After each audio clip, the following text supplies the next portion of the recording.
Car में रवि तिवारी आप देखना शुरू कर चुके हैं लोकल टीवी छत्तीसगढ़। आज लोकल टीवी के दफ्तर में पूर्व जिला पंचायत अध्यक्ष स्मृति ठाकुर मैडम पहुंची हुई हैं। इसके साथ साथ कैमरा पर्सन विक्की से कहूँगा, विक्की बार कैमरा घुमाइए। इसके साथ ही उमेश डोंगरे जी यूथ कांग्रेस के प्रदेश सचिव हैं और आने वाले दिनों में कांग्रेस पार्टी उनके कामकाज को देख के बड़ी जिम्मेदारी सौंप सकती है। हालांकि सस्पेंस है, उसे भी आने वाले दिनों खुलासा करेंगे। इसके साथ ही सतीश जी मौजूद हैं और हमारे तमाम जो साथीगण मौजूद हैं, जो हमारे जो भाई हैं जो लोकल टीवी छत्तीसगढ़ से प्रेम करते हैं, जो स्मृति दीदी के साथ उनके सुख और दुख में हमेशा से जुड़े रहते हैं। अच्छे दिनों में भी उन्होंने स्मृति दीदी का साथ दिया और आज भी स्मृति दीदी के साथ खड़े हैं, उनके साथ मौजूद हमारे लोकल टीवी दफ्तर मौजूद हैं। और हमारे जो छोटे भाई हैं निशु बघेल जी मौजूद हैं, जो झरगाँव के सुपर स्टार हैं, तो नज़र आ रहे हैं लोकल टीवी में। तो ज़्यादा देर ना करते हुए पहला सवाल स्मृति दीदी से पूछूंगा और स्मृति मैडम से बातचीत करेंगे। लोकल टीवी के दफ्तर पहुंचने से पहले सबसे पहले उन्होंने मुझे जन्मदिन की बधाई दी। मैं उनका छोटा भाई भी हूं। इसके साथ साथ वो केक लेकर भी पहुंची थी और उन्होंने मेरे उज्जवल भविष्य की कामना भी की। तो चूँकि लोकल टीवी के दर्शकगण बहुत दिनों से स्मृति ठाकुर मैडम को भी सुनना चाहते थे। मैडम खुलकर, चाहे फेसबुक हो, चाहे स्टेटस हो या कहीं पर भी अपने खुलकर अपनी बातों को रखती हैं, या ये कहें कि जहाँ पर गलत होता है खुलकर उसका विरोध भी करती हैं। तो स्मृति ठाकुर मैडम से पहला सवाल, मैडम लोकल टीवी छत्तीसगढ़ के कामकाज को किस रूप में देखती हैं? चूँकि हमने 40,000 सब्सक्राइबर का दायरा देवभोग जैसे अंचल में पूरा किया है। आज अमलीपदर हो, देवभोग हो, झाकरपारा हो या पूरा गरियाबंद जिला हो, हमें देखता है। आप क्या कहना चाहेंगी? सबसे पहले सभी क्षेत्रवासियों को नमस्कार है मेरा। माइक ऊपर कीजिए, माइक जी। अभी जी बताइए। जैसे कि लोकल टीवी है हमारे रवि भाई जो चलाते हैं, काफ़ी समय से ये इसके लिए संघर्ष करते आ रहे, मेहनत भी कर रहे हैं। लगातार हम इस मेहनत को देख भी रहे हैं और लगातार व्यूवर्स इसके बढ़ते जा रहे हैं और लोग इसको पसंद भी कर रहे हैं, क्योंकि क्षेत्र की जो समस्याएं हैं वो समस्याओं को ज़मीनी स्तर की जो समस्याएं हैं उन समस्याओं को वो सामने लेकर आते हैं और इसके माध्यम से उसका निराकरण भी होता है। वर्तमान राजनीति के परिदृश्य को आप किस रूप में देखती हैं? क्या लगता है आपको?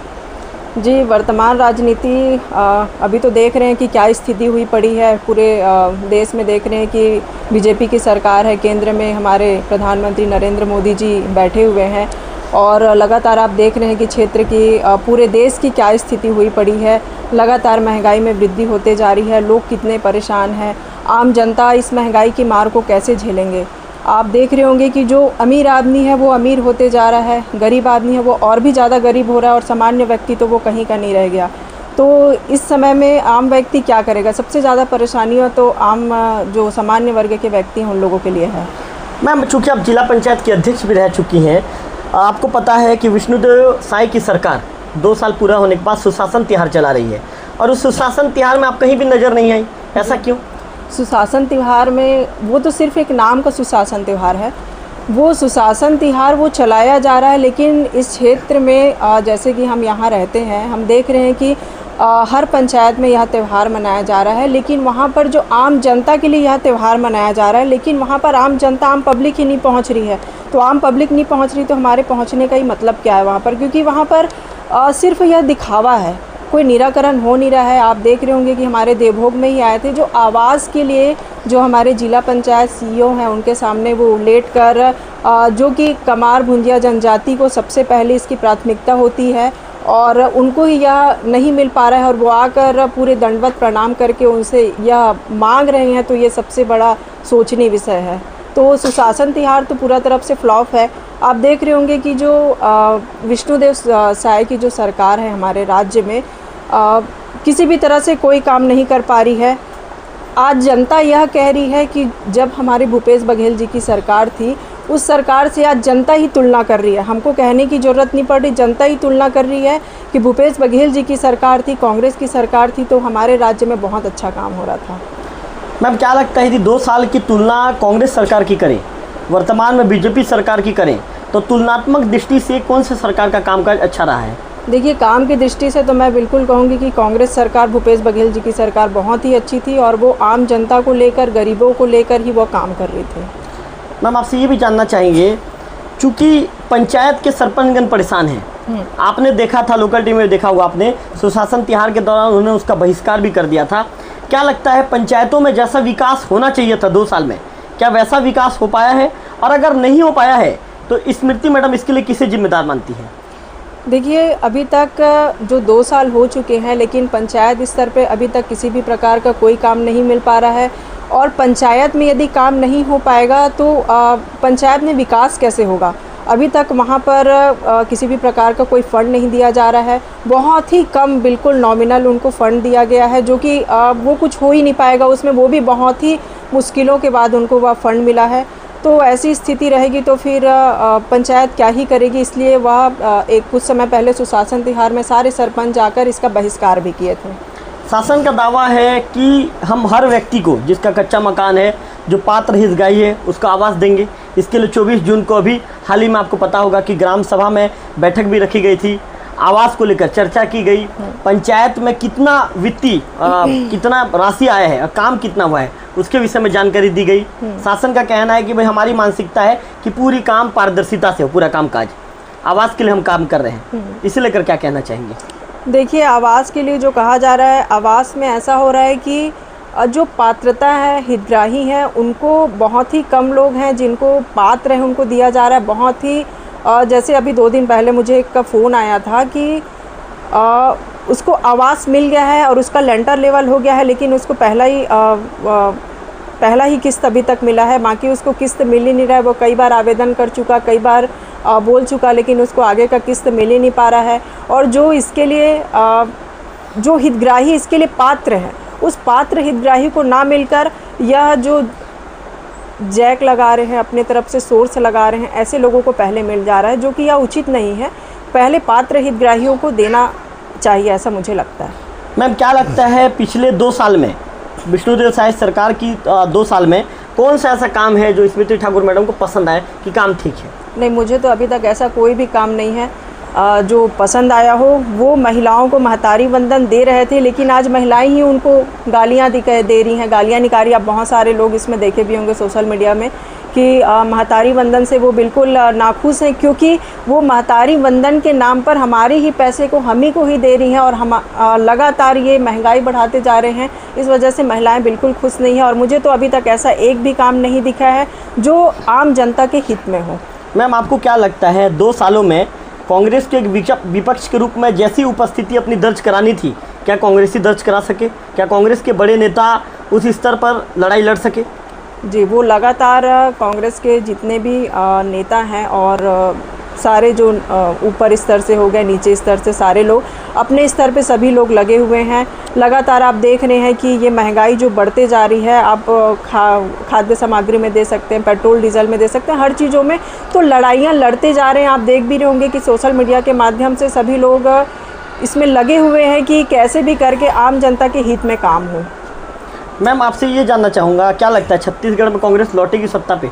ज़रूर, आने वाले समय पे कांग्रेस की सरकार ज़रूर आएगी। वो आम जनता स्वयं समझ रही है कि अभी जो वर्तमान में जो बीजेपी की सरकार है, विष्णुदेव साय जी की सरकार है, उनके काम को देख रही हैं। केंद्र में जो बैठे हमारे प्रधानमंत्री नरेंद्र मोदी जी, उनके काम को देख रहे हैं, तो लोग बहुत ही ज़्यादा त्रस्त हो चुके हैं। तो इस बार कांग्रेस की सरकार आना हमारे राज्य में बिल्कुल तय है। मैम, आपने जैसा कहा कि कांग्रेस की सरकार लौटेगी, मैं आपको 3 नाम देता हूं। आपको क्या लगता है सरकार बनेगी तो किस चेहरे पर सबसे पहले कांग्रेस पार्टी दांव खेलेगी? पहला दीपक बैज, दूसरा पूर्व मुख्यमंत्री भूपेश बघेल और तीसरा डिप्टी सीएम टीएस सिंहदेव। स्मृति मैम को क्या लगता है कौन से चेहरे पर कांग्रेस पार्टी दांव खेलना ज़्यादा पसंद करेगी? कौन मजबूत बैट्समैन होगा इसमें? अब मैं तो इस पर कुछ नहीं कह पाऊंगी। आपका पसंदीदा चेहरा? ये तो हमारे लिए सभी नेता पसंद किए हैं, क्योंकि हम संगठन में काम करते हैं, तो संगठन हमारे लिए सर्वोपरि है। और सारे हमारे लिए मुख्यमंत्री भूपेश बघेल जी पूर्व मुख्यमंत्री जी रहे हैं, वो भी हमारे लिए नेता है, वो भी हमारे नेता है। संगठन के जो मुखिया हैं दीपक बैज जी, वो भी हमारे लिए नेता हैं। तो जितने सारे लोग हैं वो हमारे लिए सभी बड़े, जितने बड़े नेता वो हमारे अपने ही। भाई संगठन है तब हम हैं, संगठन नहीं है तो हम कहाँ से रहेंगे? मैं मतलब दीपक जी के नेतृत्व में पार्टी लौटेगी सत्ता पे? बिल्कुल, उस काम पे डिपेंड करता है। यदि दीपक बैज जी का, हमारे प्रदेश अध्यक्ष जी का, यदि मजबूती से वो संगठन को लेकर चल रहे हैं तो ज़रूर वो आएंगे। मैम, आप तो राजनीति की बहुत सोची समझी नेत्री हैं, ऐसा कोई काम नहीं है जिसके विषय में आपको नॉलेज ना हो। आपने 5 साल जिला पंचायत बहुत अच्छे तरीके से चलाया, पूरे चीज़ों का आपको नॉलेज है कि कौन से नेता किस पटरी पे दौड़ रहा है, कौन से नेता का कामकाज कितना अच्छा है। मैम एक बात पूरी ईमानदारी से सवाल पूछूंगा, ईमानदारी से वैसा ही जवाब मेरे को चाहिए। मैम क्या लगता है आपको विधायक जनक ध्रुव जी का कामकाज कैसा है, आप कैसे सोचती हैं? जी, जनक ध्रुव जी के बारे में मैं बताना चाहूँगी, वो बिंद्रानवागढ़ विधानसभा के विधायक हैं। और आप सभी जानते हैं कि ये हमारा बिंद्रानवागढ़ भाजपा का गढ़ है और यहाँ पर बहुत ही मेहनत करना पड़ता है, बहुत काम करना पड़ता है, तब कहीं जाकर हमारे काम को देखकर लोग पसंद करते हैं। उन्हीं काम को देखकर इस बार जनक ध्रुव जी को इस क्षेत्र में लोग पसंद किया और उनको जितवाया भी, आज उनको विधायक भी बनाए। लेकिन जैसे पूरे क्षेत्र में हमको समझ आ रहा है, लोगों के द्वारा हमको पता चलता है कि कहीं ना कहीं उनके बीच में नाराज़गी है कि वो उनके बातों को नहीं सुन रहे हैं या उनके कामों को नहीं कर रहे हैं। ऐसा लोगों के बीच में बातें चलती हैं और वो बताते हैं, तो इससे अब लग रहा है कि शायद उनके काम में थोड़ा सा ढील है। मैम आप भी तो कांग्रेस पार्टी की नेत्री हैं, आपको भी तो समझाना चाहिए कि भाई देखिए जनक जी आपके विषय में ऐसी ऐसी बातें हो रही है। देखिए वो बड़े नेता हैं, हम उनको बोल सकते हैं, अपने तरफ से हम बातों को रख बड़े सकते नेत्री हैं। तो आप भी हैं मैम, जिला पंचायत की पूर्व अध्यक्ष रह चुकी हैं आप। मुझे अधिकार ये नहीं है, ठाकुर का नाम चलता था भाई, ठीक है भाई, लेकिन हमारे पास ये अधिकार नहीं कि हम किसी के ऊपर दबाव डाल सकें। पार्टी के नेता हैं, मैं ये कह रहा हूँ आपको बोलना है, दबाव नहीं डालना है। हम बोल सकते, मैं आपको बोली ना कि हम उनको बोले, हम अपनी बातों को रखें, समझना नहीं समझना उनके ऊपर की बात है। हाँ, उनके तक बात पहुंच गई है कि ये स्थिति है कि उनको ये बातें समझनी होगी, क्षेत्र में उनको आना पड़ेगा, लोगों के बीच में जाना पड़ेगा। छोटी छोटी समस्याओं को लेकर लोग फ़ोन करते हैं तो उनके फ़ोन को रिस्पॉन्स करना पड़ेगा, उनकी बातों को सुनकर। क्या छोटा सा काम है, किसी का एक फ़ोन लगाना है, जैसे उनके पीए कर सकते हैं या भी आसपास उनके जो लोग हैं वो लोग भी कर सकते हैं। कोई बहुत बड़ी बात नहीं है कि विधायक जी फ़ोन करेंगे तो काम होगा। तो छोटी छोटी चीज़ें हैं, ये चीज़ें कर देंगे तो लोगों के बीच की नाराज़गी चली जाएगी। मतलब नाराज़गी दूर करना पड़ेगा। हाँ, उनको करना पड़ेगा। मैम एक अंतिम सवाल आपसे ये भी पूछना चाहूँगा, कांग्रेस पार्टी में वर्तमान में कांग्रेस पार्टी ने जिलाध्यक्ष की कमान सुखचंद बेसरा जी के कंधे पर दी है। सुखचंद जी गरियाबंद जिले के अंतिम छोर दर्लीपारा के निवासी हैं। मैम क्या लगता है कांग्रेस पार्टी ने सुखचंद जी पे भरोसा जताया है, क्योंकि अभी चुनाव है 2028 में, राजिम भी है, राजिम भी आपकी पकड़ से बहुत दूर है, लगभग 30,000 से ज़्यादा अंतराल के वोटों से आप लोग चुनाव हारे हैं।